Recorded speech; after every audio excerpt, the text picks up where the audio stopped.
la Chine pour attaquer cette émission de la mi-journée de Smart Bourse avec Laetitia Baldeschi avec nous par téléphone, directrice des études et de la stratégie de CPR Asset Management. Bonjour Laetitia.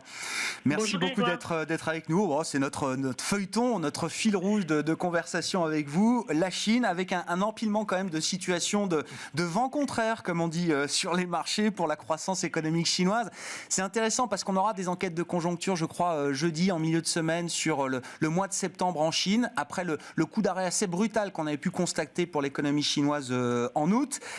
Quand on regarde quand même la situation aujourd'hui, c'est difficile de s'imaginer qu'on puisse avoir une amélioration rapide de la situation conjoncturelle chinoise avec un choc énergétique qui visiblement est en train de s'ajouter aux autres problématiques de l'économie chinoise aujourd'hui, Laetitia.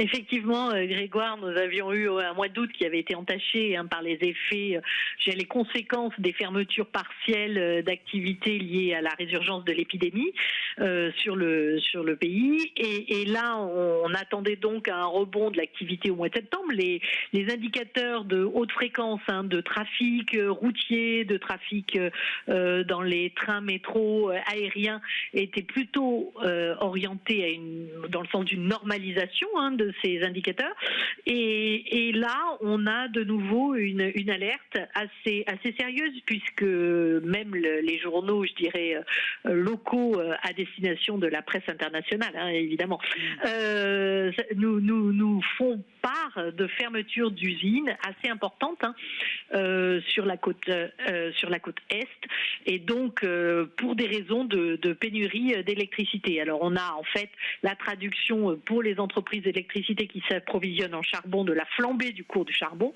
et il n'est plus rentable pour ces entreprises de produire de l'électricité, donc elles ferment leur activité, et cela a donc des conséquences non négligeables sur l'ensemble des chaînes de production.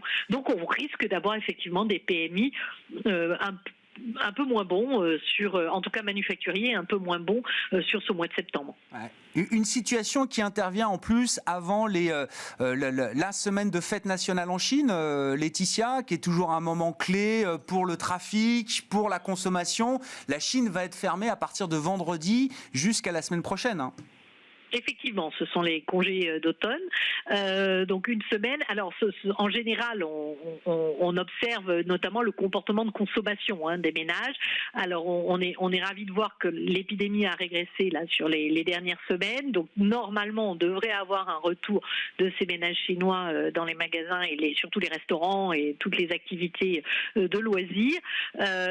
Donc, un peu moins inquiet, je dirais, sur le volet non manufacturier, beaucoup d'incertitudes sur l'industrie manufacturière, comme je le disais précédemment. S'il n'y a pas d'énergie, c'est compliqué pour ces entreprises de fonctionner. Est-ce qu'on y voit un peu plus clair sur les impacts de la restructuration du marché immobilier, Laetitia? Alors, ça fait partie de la grande reprogrammation, l'idée d'un reset du modèle économique ou du modèle immobilier chinois, notamment, avec un deleveraging violent pour les grands acteurs du secteur immobilier. Sur les impacts macro, est-ce qu'on y voit un peu plus clair sur la manière dont la croissance chinoise va être affectée et la durée pendant laquelle la croissance chinoise va être affectée par ce refroidissement volontaire du marché immobilier chinois? Alors c'est vrai qu'on peut se poser des questions. Le volet, je dirais, immobilier de la réforme chinoise, du changement de ton, il date pas d'hier. Dès 2017, Xi Jinping avait dit le logement, c'est pour y vivre, c'est pas pour spéculer. Donc c'est pas d'hier. Et on avait chaque année ce point d'interrogation sur que va devenir ce secteur de l'immobilier. La Covid a fait une pause en fait dans cette restructuration. Le début d'année aurait dû nous alerter un peu plus vigoureusement sur la suite sur le secteur des événements, puisqu'on avait eu ces fameuses 3 lignes rouges de mesures de restriction sur l'endettement des groupes immobiliers, et donc une vraie volonté de restructurer ce secteur. Il faut bien voir que les promoteurs immobiliers, c'est une grosse partie de l'endettement des entreprises entreprises non financières en Chine. Cet endettement a fortement cru. Il est retourné sur des plus hauts l'an dernier. On est autour de 163 points de PIB selon les derniers chiffres de la Banque mondiale. Donc on a vraiment des niveaux d'endettement assez élevés. Donc l'État souhaitait contrôler ce surendettement.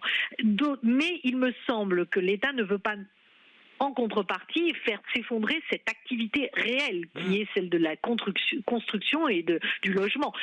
Dans sa volonté de résoudre la problématique de l'inégalité, c'est baisser le prix du logement, mais ce n'est pas arrêter toute l'activité, parce que sinon il y a un souci pour les ménages chinois. Donc je crois qu'il va falloir être vigilant sur comment vont se résorber ces questions, notamment de surendettement. Et je pense qu'il y aura, à mon avis, la syndication en deux choses, deux volets. On va sauver l'activité réelle, et donc en s'appuyant sur des groupes publics vraisemblablement, ou repris en main par d'autres acteurs un peu en meilleure santé financière, on va dire. Et puis par contre la mise au clair des situations de surendettement des promoteurs immobiliers, à n'en pas douter. Donc voilà, deux pans. Alors, quel impact sur l'économie? Au total, la construction, c'est 7-8 points de PIB. Le real estate, c'est 7-8 points de PIB également. Donc, vous voyez, une grosse enveloppe à la louche de 15%.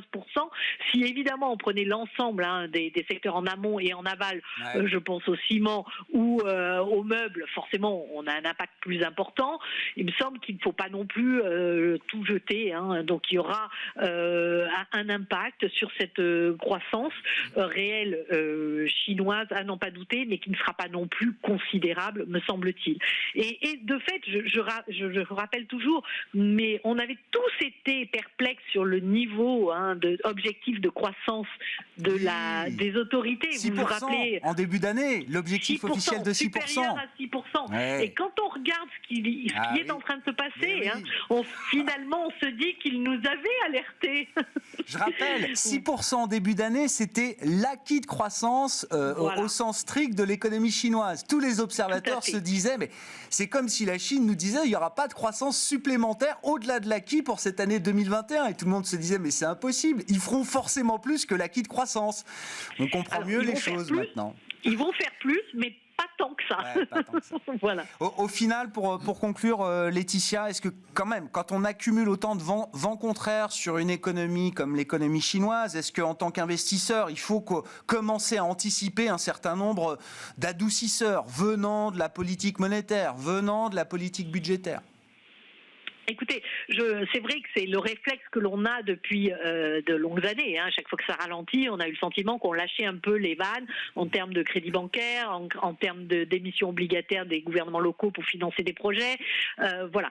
Je pense qu'il y aura un soutien. Il y a déjà des enveloppes débloquées, et on est loin d'avoir utilisé notamment tous les quotas d'émissions au titre des gouvernements locaux. Donc il y a moyen de faire appel à du financement public pour soutenir la croissance, mais je ne crois pas que les autorités voudront donner ce message d'un soutien tout azimut. Ils vont être très très prudents.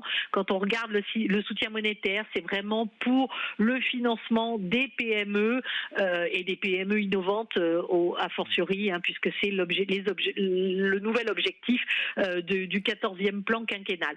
Donc un financement ciblé qu'il faudra aller chercher pour nous, investisseurs étrangers, de façon plus, je dirais, précautionneuse, et être très sélectif dans nos investissements sur ce pays. Mais bien évidemment, la Chine restera une zone d'investissement pour le monde entier, puisque ça reste la deuxième économie mondiale et qu'on ne peut pas faire sans la Chine. Merci beaucoup Laetitia, merci pour votre analyse de la situation chinoise qui est un fil rouge de l'émission avec vous. Laetitia Badeski, directrice des études et de la stratégie de CPR Asset Management, avec nous par téléphone.